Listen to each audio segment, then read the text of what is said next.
Hello and welcome to another episode of In the World of Winooski. I am Mayor Thomas Renner, and I'm very excited today to be joined by three very important people, Representative Daisy Rebecca, Councilor Al Turcos, and Matt Guile.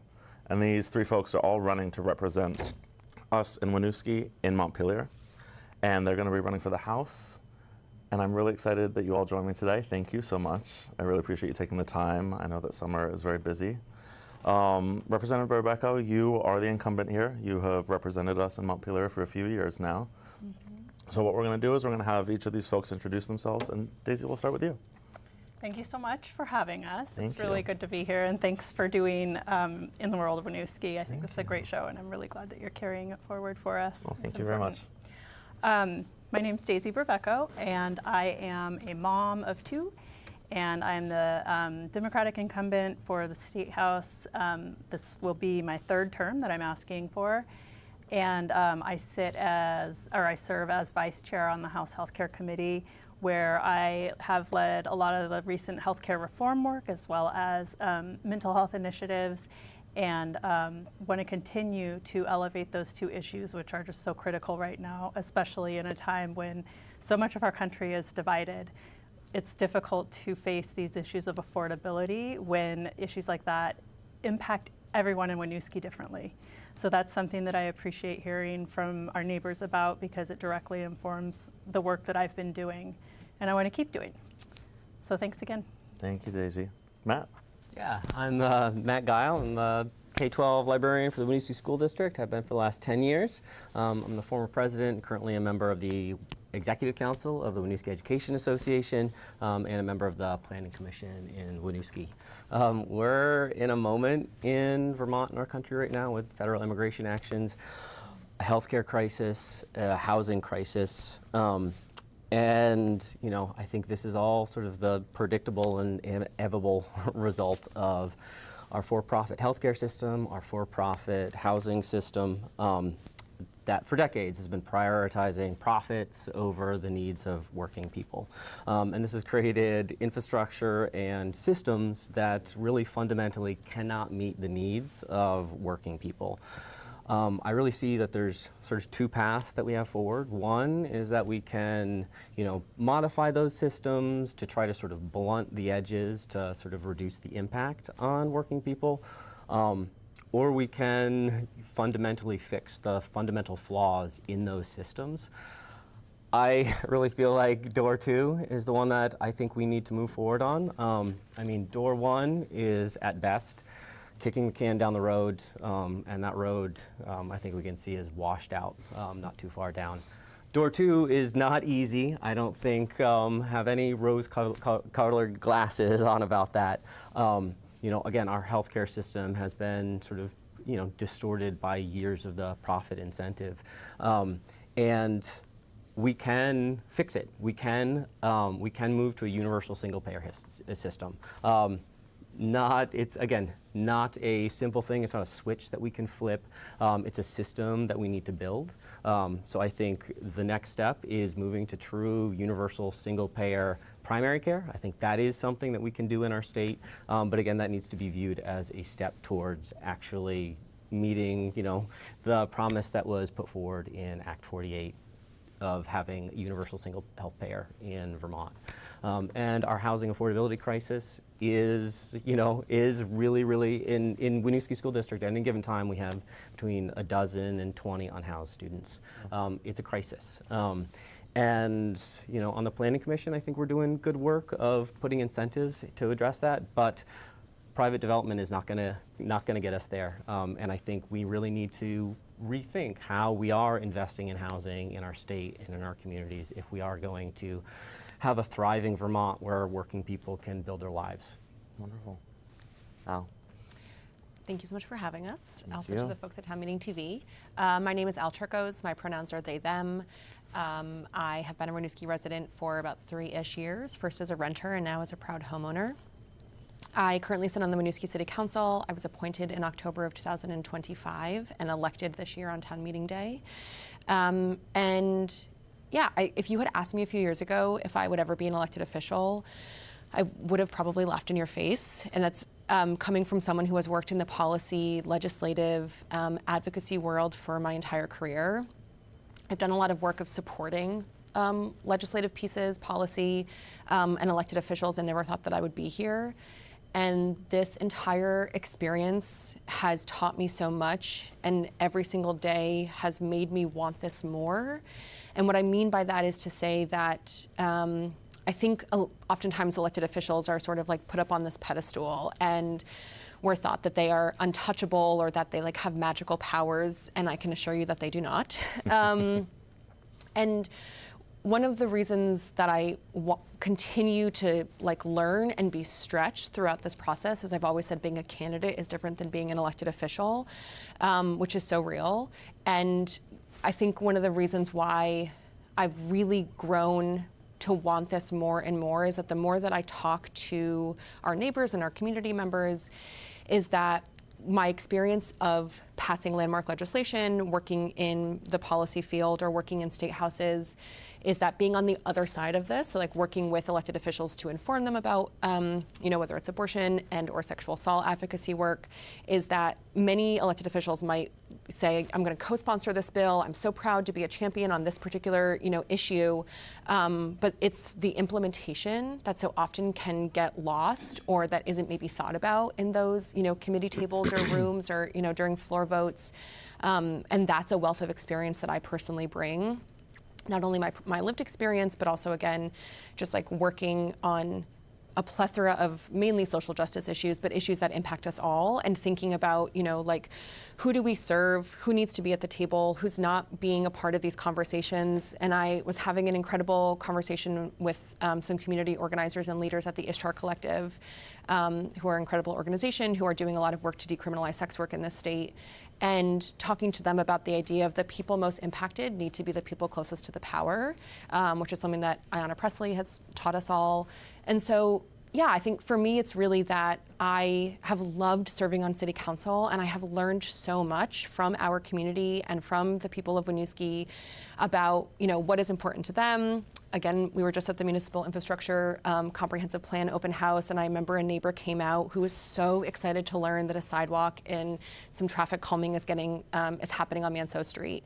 And it took quite a long time, but it was their advocacy and their work that really got us there. And so being so close to this work on City Council, being on the Downtown Winooski board, I sit on the Burlington Airport Commission, has just like put me in a seat next to our neighbors, and I would love nothing more than to have the privilege to continue to be so close and accessible to our neighbors, but to represent them in the State House and in Montpelier. Thank you so much. So all of our questions tonight were sent to me from Winooski residents, so really excited to pose these to you all. Some of them you might have heard before, and at the end I have a very hard question that is of my own creation.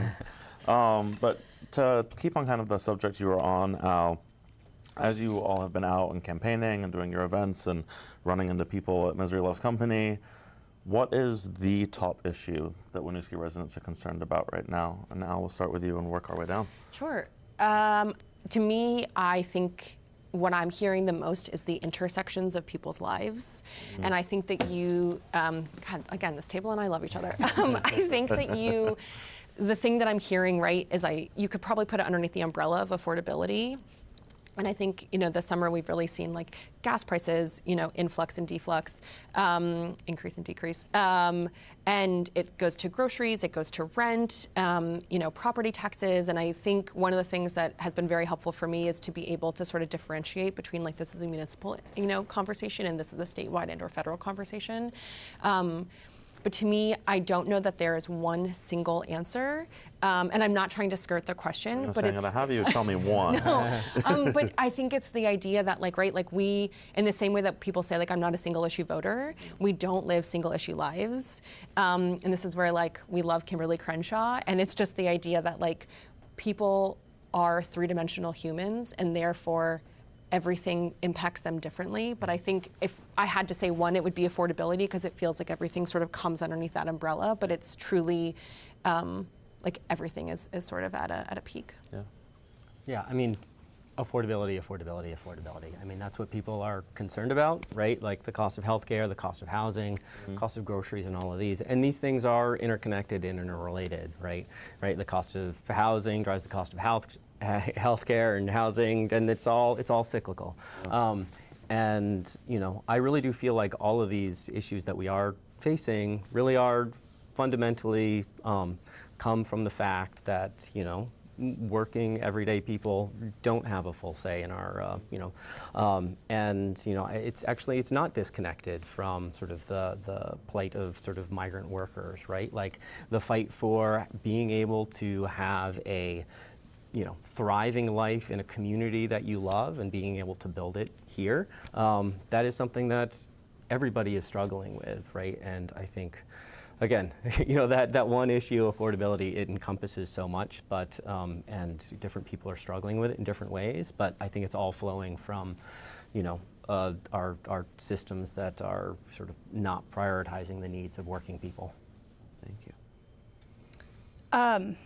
I hear a lot of people telling me that they're struggling with things that we can lump into a category of affordability, but I also think that doing that, I'm contemplating whether that sort of gets us farther away from being accountable for finding solutions. And I know my two friends here have kind of hinted at that, right? Like we're three-dimensional, our lives are three-dimensional. So, at the center though, I think really is housing. Most of us in Winooski are renters. And, a lot of conversations at the door come back to taxes. And speaking with the chair of Ways and Means the other day, she was really curious to hear that coming out of Winooski because we have a reputation of, being a really high renter population. But we feel it in our rent increases. That's the thing. I always like to remind people, renters pay property tax as well. Absolutely. So I think, yes, affordability, but I also want to say my observation about what is really pinching people right now is lack of connection as we're having all these crises and as we're having this social crisis, right, of just division and this federal narrative that is really causing so much harm. So I'm curious about having that conversation with my colleagues in the State House is how do we address this lack of connection? How do we support more third spaces? It's an important one we should be having. I appreciate that. Thank you. So say I find a magic legislative wand tomorrow. I give it to whoever is elected, and you can do one policy change that will benefit Winooski. What would that policy be? Matt, we'll start with you. I mean, if it's just one quick, easy thing, I think, passing our municipal charter change to end no-cause eviction. Again, if I had that magic wand, I don't know if... it only works once. It only works once, I don't know, maybe... I was at the Public Banking Congress just a few days ago. Actually, you were there, Thomas.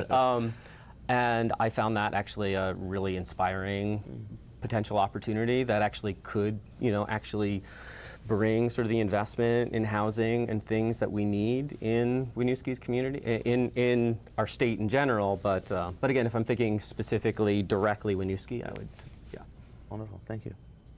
Daisy. I would not use that wand myself because I do not support authoritarianism. I fell into the trap. You support it. No, you didn't. I was a trap when I set it up. Matt did not support it because you said you would support the charter change, which is something Winooski voters have already advanced, and it's being held up in the State House. So kudos. No, that would, I have no idea. We should literally sit down and have a meeting with the community because there are, like we just noted, so many things that factor in right now to just being able to afford to put a roof over your head, have groceries, and afford childcare while you go to work. Oh, if you can find a job. Oh, if you can find a job. What do you think, Al? So my first, this is where it's like my logistics brain is getting the best of me because my first thought is, and I don't think we could do this because it'd have to be federal, but I agree regarding authoritarianism, and I also agree regarding I also agree regarding no-cause eviction, but I would love to finagle a way where we could, right, so in Winooski, we are one of the only cities in the state of Vermont that has non-citizen voting for town meeting day. I would love to extend that to statewide elections. And I'm, right, I think I'm like taking this magical wand too far to be like, could this happen? Is it federal, et cetera? And so I'm just gonna like sit and live in this magical world and say, I'm gonna like sort of in concert use what the two of you are saying, which is that the best way to have people at the table is to utilize their vote. But so many residents in Winooski are not able to vote in statewide elections because of their status, et cetera. And so could we do a charter change or something, right? But that's what I would want to do, is engage more people in the civic process. Yeah. Thank you. All right, this one's a little tough. I think merging could help with school costs, at least merging principals and superintendents. I think you all don't support school mergers of any kind. Is this true? If so, how else could we lower taxes going to schools? Representative Rebecca, we'll start with you. I support school mergers, and I think the way that I support them is voluntarily. Some schools in the state would prefer to merge. Winooski doesn't, and I don't think I would support Winooski merging because my understanding is our administrators do not want it. And so for everything for education policy, I look to the incredible leadership at our school, who are really statewide leaders in education. Look into the experts. Yep, look to the experts. I don't know, I know hardly anything about education. I'm not kidding anyone. So, I let our leadership, our local leaders at the school guide me. And, I think the legislature's done some creative things around education this last session, but we have a long way to go. And I'm nervous about Winooski losing some of the unique things that we absolutely need in order to serve our children and families the way that they deserve and the way that they need in order to graduate and go into this world well prepared. Daisy, could you talk a little bit about what those things are? I know we at this table know, but maybe some folks who are watching won't know what those special things are that Winooski, that helps our students. I'm looking at the guy that's worked at the school for 12 years. But, I think it's something we should talk about. Yeah, I mean, Winooski, our school district, does like such amazing things to support like the unique needs of our students, right? We have our multilingual liaisons, which function often as translators, but really are connections to sort of our diverse communities. We have really robust health center in our school where students can actually get access to dental care at school during the school day. We have this Veggie Van Go program, which lets community members come in, get access to fresh, healthy food. Our students are supported with, we make sure they have access to weather-appropriate clothing, all through sort of donations in the school. Our school does our local rapid response group does amazing work internally, with the Winooski Neighbor Group, which, Al is a leader in, coordinates some of that work that we do supporting our migrant populations. And we do a lot of work. I mentioned earlier that we have, between a dozen or 20 unhoused students at any given time. And our school does really amazing work, making sure that those students can make it to school, the transportation from shelter, and make sure that as best that we can, they're able to show up and be ready for their education. Well, It thanks was said for sharing that. so much better than I could have summarized it. I also just want to say, due to the size of our school, our youth know the staff and they know who they can safely go to and say, we're sleeping in a car, we need another sleeping bag. Kudos to Mo and all of the staff and Patrice who really keep the kids and the entire family safe. It's just, we have the best school in the state, I'm convinced, and it's because of our staff up there. I ran into one of your colleagues, I won't say who, Daisy, but they live in a more rural part of the state, and they told me if they ever plan to have kids, they're only doing so if they can move to Winooski because they want to be in our school. So That's why I moved here. So Matt, back to the question. Do you support school mergers? And if not, what, let me make sure I read it right. If so, how else could we lower taxes going to schools? No, I think, the seesaw framework that was set up that sort of consolidates, right, like HR and payroll across districts, right? Again, I think that creates some opportunities maybe for some savings. But I think this idea that mergers immediately and inevitably lead to savings is just not the case, right? I think, Amanda Janu had this amazing line that I'm going to steal that, right, like there's like this, ideological commitment to the idea that scale will provide efficiency, and that just doesn't play out, right? Especially in like our rural communities where we have like these big geographic, we've got mountains between districts, right? Like what does that look like in transportation, all of those things, right? So those decisions do need to be made by local communities where, right, the school is sort of fundamental in the heart of a community, and that decision cannot get made without sort of the input of that local community. And if it's being pitched as simply a way to save costs, at the forefront of these discussions needs to be how are we providing the best educational opportunities for our students, right? And if a community can be convinced that, we will actually increase the educational opportunities for your students with these mergers or with these changes or whatever it is, that's a very different discussion than we're going to take, right, like this school that you and 3 generations of your family have all attended and close it for maybe seeing some savings 10 years down the road. And again, in Winooski, we have this really, really like beautiful, beautiful, special community. And I do think that there are opportunities for sort of collaboration with, Burlington and other neighboring districts to provide more educational opportunities for our students. But, we have these school community meetings for our high school, and I think in a lot of districts, that's probably a really boring thing. Got like the guidance counselor talking about SAT scores and all of that. But in our school, you have the guidance counselor talking about SAT scores, and then you have a Nepali dance crew doing this like dance with these beautiful flowing dresses, a kid rapping in Arabic, and like there really is something special about Winooski. And any changes to what our district looks like need to be made with the direct input and say of this community. Thank you. Al? Once again, I feel like I'm in concert of the two, where similarly, I'm not an expert on education, nor will I ever pretend to be. And I think one of the greatest things that someone in our current position and or potential elected position can do is to say, this is not my area of expertise. I'm going to bring in someone who thrives here. I know earlier this summer, I sat down and had an incredible conversation with Nicole Mace, who is the current school board chair, and learned so much from her. Also, did not realize truly the wealth of knowledge and her depth of background that she has.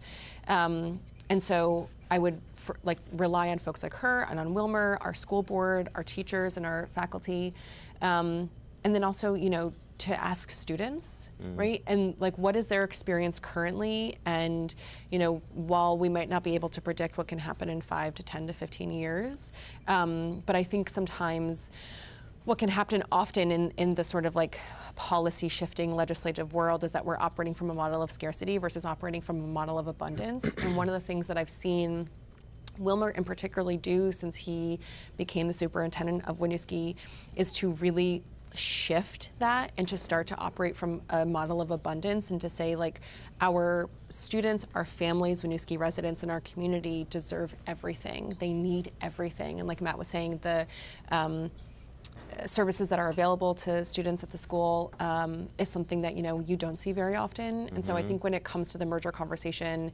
again, it's the idea of the neighbors in the community and the students have to be at the table. And then I think of, again, Nicole wrote this incredible op-ed last year, in June of last year for VT Digger, just about the evolution of the public education system and how much that's needed. And so I think just really going back to our local experts is so helpful. Thank you. So one more quick point. I think the overwhelming driver of the increases in our school budgets has been the increasing cost of healthcare, right? So if we do want to address our increasing school budgets, if we're not addressing the cost of healthcare, then we're not actually, addressing the fundamental cause. Yeah. So, well, maybe I know the answer to this question for you, Matt. Imagine it's 2 years from now, and you're asking Winooski voters to re-elect you. What specifically should they be able to point to and say, you helped me with that? I think, Al, we're going to start with you. Okay, I love these questions. My first hope would be understanding how the State House works. I think one of the things that can happen, and that is happening, is that I always sort of say this, like bureaucratic systems, we've seen this in City Hall, I've seen this on the Airport Commission, is that folks just sort of like understand that this thing exists, right? That like our State House exists, or that, you know, if you're old enough, we like watch School of Rock and how a bill becomes a law. But I think to actually like sit down with someone and to not to explain in like a mansplain sort of way, but to sit down and just sort of be like, this is, you know, like what is important to you. Maybe it's housing, maybe it's, you know, whatever. But to walk through like what happens inside a committee room, right? Because a lot of people aren't watching that live stream.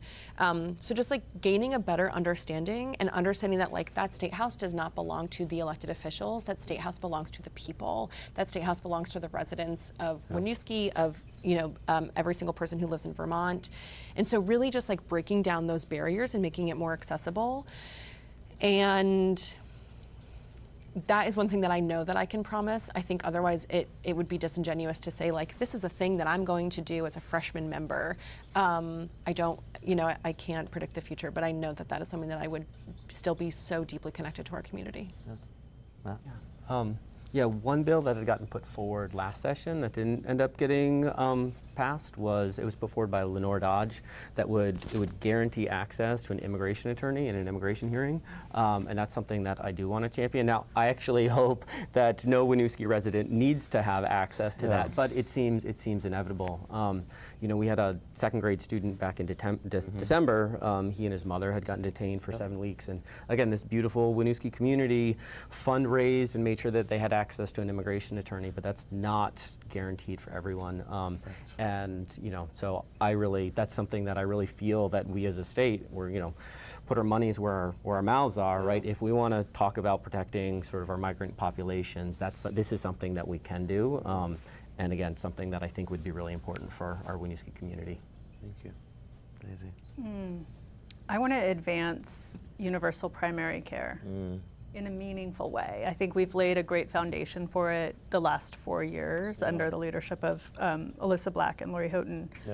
But I think stakeholders are really in a great place to kind of continue that work. And so I'm excited. I'm so excited for that, especially after the public hearing we had at the end of last year.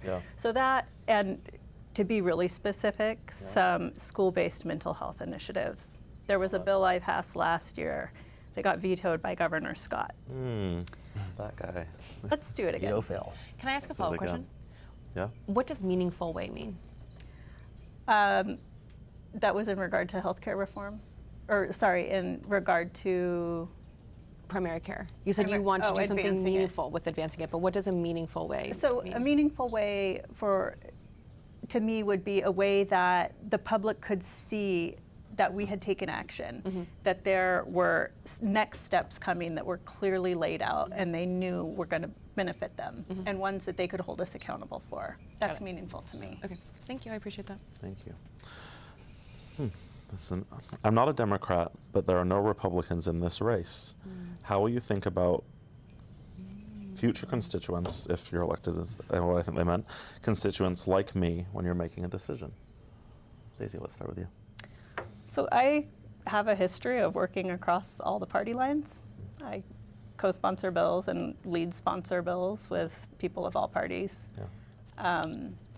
I work incredibly collaboratively in my committee with people of all parties, and coming from a home in rural Alaska, a Republican home, I don't really always see those lines. The thing that is, you know, challenging for me, in all honesty, like personally, is when someone has a social cause that we really separate on that's harmful to others. That's difficult for me. But I have worked on bills that address those, you know, gender affirming care. I've worked on bills where, with Republicans who wanted parental involvement in youth mental health care because they had similar issues around youth being trans. And, you know, I think that, you know, back to what's going on just across our entire country as well as in Winooski, these social divides, there's only one way they're going to stop, and it's if we can kind of remember, like when I'm talking to some of these folks who we really have these cultural and social differences, I try to remember my dad, right? Because I have the similar conversations with him. Yeah. You know, and if that doesn't work, I bring them some halibut from Alaska, and we trade venison or whatever they do. You know, you get down to the real practical, real life things and see each other as humans, and the fact that you both want your residents to be happy, and take it from there. Yeah. Thanks, Stacey. Al. Similarly thinking of dads, I think for me, and this has come up a lot, just like in conversations with folks, about the idea that I think so often people can think that if there is a, and I'm going to put this in scare quotes, like division, that if you feel a certain way about something and if I feel a certain way about something, that the thing that will give us both this assumption of safety is distance from each other, when in reality the thing that will actually bring us closer together is truly being in relationship. And we've seen this in, like Matt referred to, in Winooski, and what Daisy was talking about, you know, regarding this like loss of connection. In Winooski, we have this incredible mutual aid group and a way for like hyper-local neighborhood connection.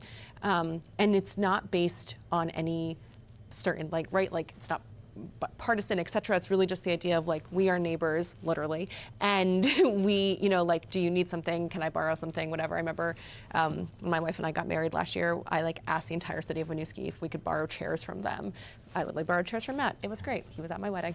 And so I think it's the idea that going back to like, what do we both value? So like you might identify as a Republican, I might identify as a Democrat, but like, do we both love our families? Do we both want our families to thrive?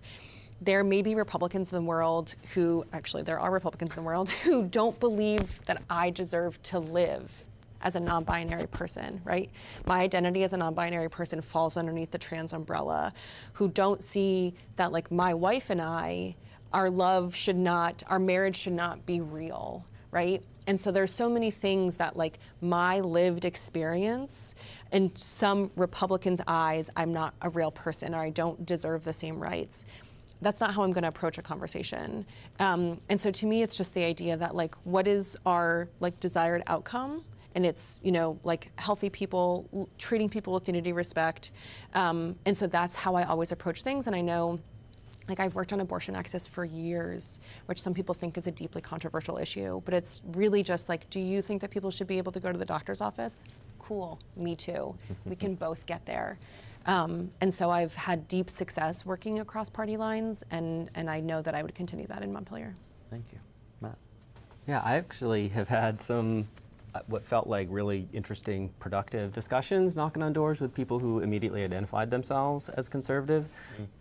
Once we start talking about like the actual, you know, practical issues in your life, right? Like, what are the ways that we can address it, right? I was talking with this one guy, and he was, you know, ranting about the Democrats. And then, you know, a private jet flew over our head, and I was like, do you think the person who's flying in that and, you know, landing in the airport out in Stowe should be paying the same property tax that you're paying? He's like, absolutely not. I was like, I agree, right? Like, we can sort of fund the things that we need. You know someone with air traffic control, and you're able to schedule that perfectly. You know? Yeah. It was like pretty great timing. And you know, when we're bringing it to like the real practical things that people experience in their workplaces, right? When we're talking about sort of worker solidarity and, you know, union power, those are things that people can get on the same page about, right? Like, we're fighting, again, in union work, you're often fighting together with people that are coming from with very different sort of opinions and backgrounds and all of that, but you're coming together to fight for your contract. You're coming together to, you know, fight together for the things that you all collectively need. And, you know, again, might not see eye to eye with everybody in every single issue, but what are the things that we collectively need in our community, and how can we fight productively together? Yeah. I was out in Barrie canvassing for the Tax the Rich to Fund Vermont Coalition, and again, anticipating this is a really conservative part of Barrie, and anticipating a lot of, like, you know, people slamming the door in my face, but the response was actually really, really amazing, because people are frustrated with, like, the fact that our infrastructure isn't, you know, meeting their needs, are feeling stretched and pulled thin, and that there are solutions, and we can achieve them collectively. Thank you. Tell us about an issue where you've changed your mind. What changed it, Matt? Oh my goodness. That's quite the question. Yeah. So I think that, this is a path that sort of I've been on for some time. But going from sort of cynicism to feeling like we actually can address these problems, right? I think, for much of my life, maybe I would, flip on the Daily Show and maybe like shout at Fox News, but feeling like, oh, that's all we can do, right? Like it's all pointless. It's just a big joke. It's this is just, it's like a game. And when I started working at Winooski, again, I grew up in Colchester, and coming and working in this really diverse community, and soon after I started was when Trump first got elected.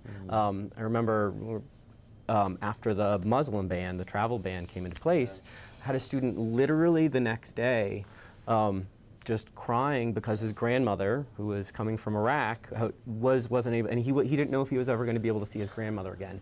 And that shifted it from me. This is not sort of like a game where like people are just like hashing out like abstract debate. These are like these policies have like direct impacts on individual children that I really care about.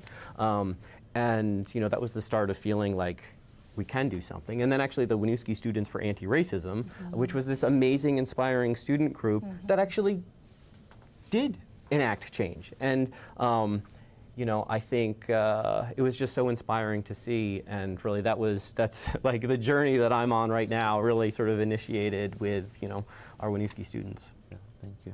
Al? I love this question, and I think I could have a lot of answers, but the first one that comes to mind is my relationship to policing. I, content trigger warning, but I was kidnapped at gunpoint and sexually assaulted. I'm a multiple sexual assault survivor, but in 2017, and reported to the New York City Police Department, and my case was horrifically mishandled. There was a lot of callous disregard, et cetera, which led me to filing a landmark lawsuit against the City of New York and the NYPD. And my experience in that moment, right, it happened in 2017. I filed my lawsuit in 2019. George Floyd was murdered in 2020. I was living in New York City at the time, and there was just a very large, COVID was obviously rampant, just a lot of like anger that none of us really knew where to put. And I was really directing it towards, just like major institutions, the NYPD being one of them. And I definitely had very polarizing thoughts regarding policing. And and I'm sure like, if we were running for higher office, people would like poll. I remember my favorite thing maybe is like someone posted on Reddit that I'm unemployed and I hate cops. And I was like, well, that's my brand. But I say that to say that it has taken me, and I remember when I applied for city council, you and I sat down and you had said to me that when city council approves the budget, the largest line item that we will approve will be policing. And I said, I'm unafraid of that. And what I mean by that, and like shout out to Justin, who is our chief of police, who I have a really wonderful relationship with, is that one of the things that I have learned regarding policing, and I give such credit to abolitionists like Miriam Kaba, like Angela Davis, who have taught me that in order to do true abolition work, you have to have 1 foot rooted in reality and 1 foot rooted in the future. And so the way that I approach policing work and sort of anti-policing work and the survivor justice work that I do is that, do we all dream of a world where, right, like the carceral system doesn't exist? Sure. Will that happen tomorrow? No. But we can live and operationalize our values in the way that we implement policy and the way that we write it and the way that we move through the world, through truly, like in collaboration with police departments, thinking about fair and impartial policing. I think of a very dear friend of mine who has sort of become a member of our chosen and found family, Jose Jerez, who recently just filed the lawsuit with the ACLU against ICE, right? Like using the systems that are there to then hold police accountable and, federal law enforcement, et cetera. And so, yeah, it has just like shifted for me. And I know I've said this to you and to so many people, like when I was younger, I'm 38 right now, there's no way that I could have done this because I would have been in such a polarizing space of like, this is right, this is wrong, this is black, this is white. I did not understand what nuance was. And it has been my own personal experience being in state houses, in legislative spaces, passing, policy, like advocating so deeply, like being in front of the Supreme Court, like doing all of these things and really learning that like you have to reach across the aisle. You have to have these conversations. The way that police are treating particularly Black and brown bodies and queer and trans folks is abhorrent, and we can do something about it. But it also doesn't mean that we need to completely abolish the system, nor will it happen tomorrow. So it's like very complicated, but it has truly changed something for me. And I know I'm in conversation with activists constantly here, and I have felt so honored to be with them. And the last point I'll make is, like yesterday at the Airport Commission, Wednesday at the Airport Commission, we celebrated that there has not been ICE presence at the Burlington Airport for a year. And there has not been a single flight coming out of the Burlington Airport, and that is because of incredible activism and community organizing that was done. And when I joined the Airport Commission, my first meeting there were all of these anti-ICE activists, and I remember texting my wife and being like, how do I let them know that we're besties? Like, and I have since like joined them in a lot of that work, and I'm so grateful to the Burlington Airport team. But it's just like work like that like people in positions of power can also be doing that work. So it's my very long tangent to say, like, it has been a journey, and I'm so grateful to the people who have been on it with me, but it's definitely my relationship to like policing and law enforcement. Yeah, thank you. Daisy.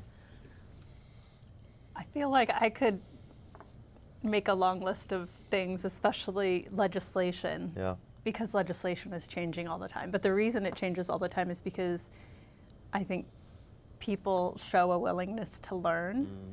And I think that's what changing your mind is about a willingness to learn and grow into things. And so I guess I think the most important place to do that, to allow yourself to change your mind, is about people. Yeah. Because relationships are really important. They're important for this work especially, getting your job directive from your neighbors. You don't know how to vote on anything unless you read your email and people tell you, or you go knock some doors. And similarly, you don't know what's in the housing bill unless you have some friends down in the housing committee and you can call them up and say, tell me about H, whatever. Yeah. So I think changing your mind about people and allowing yourself to decide that, all Republicans aren't conservative, for example. I know plenty of Republicans that are very deeply embracing LGBTQIA folks. So yeah, I think just changing your mind about relationships and people is probably the most important one. Yeah, thank you. The next two questions are a little related, so depending on time, I might only ask one. But we have another big construction project coming up in Winooski. I believe it's referring to the bridge. We need help from the state. What will you do to get our businesses the help that they will need?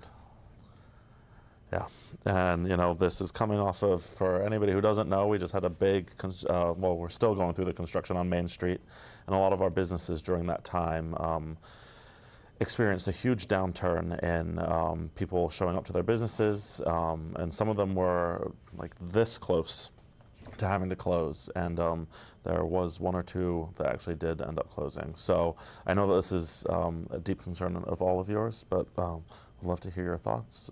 Daisy, I think you get to start this time. Yeah. Okay. So the bridge project has been a long and winding road, as Mayor Renner can attest to. Yes. And one that I think has made a lot of us nervous. And I think we'll never be prepared enough for that project to come, but we have accepted that it needs to happen, and the community has supported that. But it's an interesting one to think about because, again, back to relationships. How will your state reps be able to work with you and other municipal leaders to ensure that the community has the resources that they need, and we're leveraging state and federal resources to support the local businesses and local community overall? I think we have to get creative with tapping into federal resources, especially. that bridge, if I'm not mistaken, Phil Baruth was going to look at federal designation for it to get the percentage of funding from Burlington and Winooski more equalized. Yep.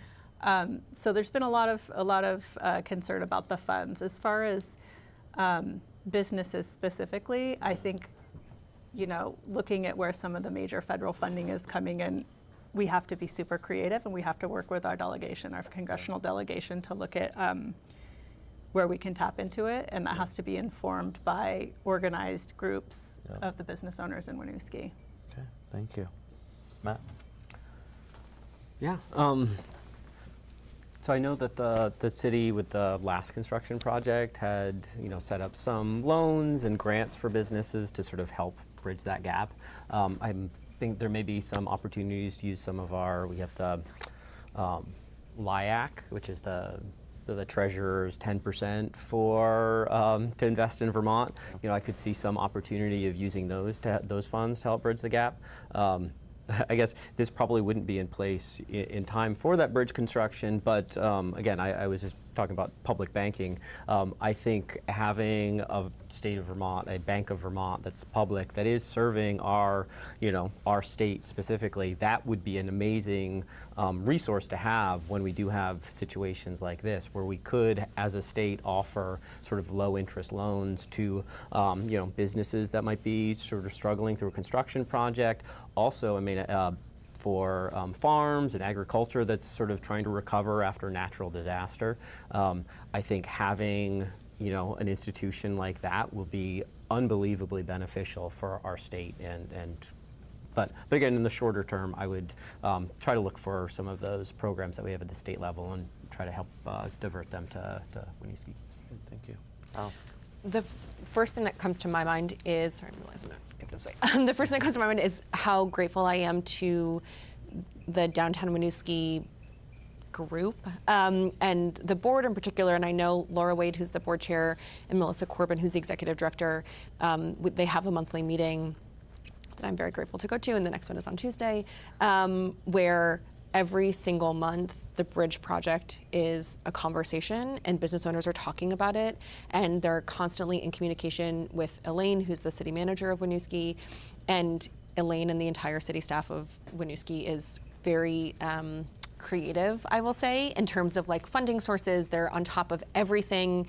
They know about things from a funding level and from a statewide level, as things come up. They're in communication with Vermont Trans. And I also think of Tim Cece, who, I don't want to be on my phone too much because I'm looking at things, but I'm going to get his job title incorrect, but he's like the Burlington-Winooski Bridge Project liaison. Yep. And so it's been incredibly helpful to have him as well. He also is an amazing Winooski resident. And so to have someone who knows what's happening and knows what's going on and then is constantly able to just liaise and provide information for us has been really helpful. And so all of those things are sort of working in tandem together. And so I don't know that I have like an exact sort of, answer of this is where it would come from, but I know that there is a foundation there where I know going into the Main Street project, not that there wasn't a significant amount of planning done, but it was just the idea that, to my knowledge, maybe Winooski hadn't done something like that yet, whereas with the bridge, everyone is talking about it, it's on everyone's mind, and we are preparing, right? My favorite line is stay ready so you don't have to get ready, and Winooski is certainly there. Thank you. Winooski is a small city with not a lot of money. Would you advocate in Montpelier for the state to send more road repavement funds to Winooski? So currently, for folks who don't know, Winooski handles the majority of road work. The state only actually pays for state roads, which we have 2 major state roads that go through town. So we get that benefit. Al, let's start with you. One of the things that I recently learned regarding paved roads and roads in general is that sorry, I close my eyes when I think, is that the amount of money that you get from the state is not based on the number of mileage of roads that you have, or that it is based on the number of mileage of roads that you have, and Winooski is 1.4 square miles, instead of basing it on the amount of traffic or road usage that you have. And I remember when I learned that, I was like, this is the new hill that I will die on. And so maybe that should have been my like magical wand that I would have changed. Because while Winooski has a very short amount of road square mileage, the amount of usage that our road is getting is extraordinary. And so, yeah, we hear about this constantly at the municipal level. And so I would say certainly I would definitely need to dive into the inner workings of this, but I know that our roads get so much usage, therefore they need more love and care and repavement and repaving. And so support from the state would definitely be vital. Yeah. Daisy?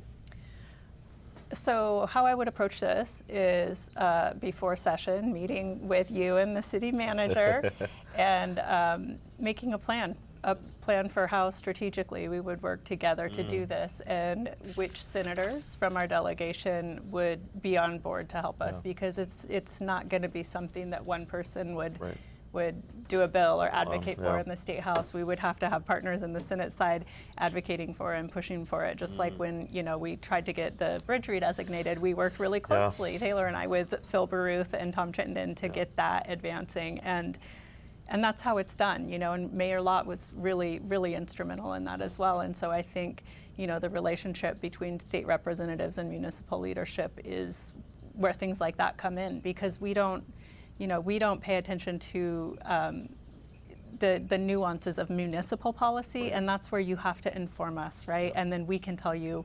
a place in state policy where it's appropriate to carve things out and make a compelling case for it in the Transportation Committee, especially at a time when the Transportation Fund is dwindling. Yeah. Matt? I mean, with the amount of traffic that goes through our little city, especially heavy traffic going from northern Chittenden County into Burlington, and again, those heavier trucks do disproportionately more damage to the roads. I think it only seems equitable to have more state funds invested in Winooski, because we're supporting everybody driving through. 24,000 cars a day. And hopefully some of them stop at our lovely little coffee shops and restaurants. I hope so. Well, Representative Berbecco, Councilor Turcos, Matt, it has been really enjoyable to have you here with me on this episode. So I've got one last question. This is the big one. What is your favorite restaurant in Winooski? And I'll give you each a second, and then Matt, we'll start with you. Oh, well, so my wife still mourns the loss of our house. Their pulled pork mac and cheese is but I think I'm a block and a half away from Tiny Thai, and oh my goodness, I've been starting to order off the Thai menu. You've progressed. Thai spicy is Thai spicy. So yeah, I gotta say Tiny Thai. Al? This is very difficult. Very difficult. You have to pick one. No. I had Melissa on here from downtown Winooski, and she had a real hard time, but I gotta get you to one. I'm going to answer as the person that I am right now, and right now I would really like to eat a fish sandwich at Onion City Chicken and Oyster, and so that will be my answer, but I did have a lovely breakfast at Sneakers today. Daisy? Remember when Fauci was testifying and he said, under the advisement of my legal counsel, I am going to use my Fifth Amendment rights. Hey, that's, I don't blame you, maybe. We have a wealth of good restaurants, better than any city in Vermont as far as I'm concerned. But I will say that my family has celebrated every birthday for the past 5 years at Sneakers. There you go. Well, thank you for joining us. Thank you for joining me. This was really great. Remember to vote on August 11th. You vote in Winooski at the Senior Center from 7 a.m. to 7 p.m. Those doors are getting ready to close at 6:59, so make sure you are in and voting before 7 p.m. This has been another episode of In the World of Winooski. Thank you very much.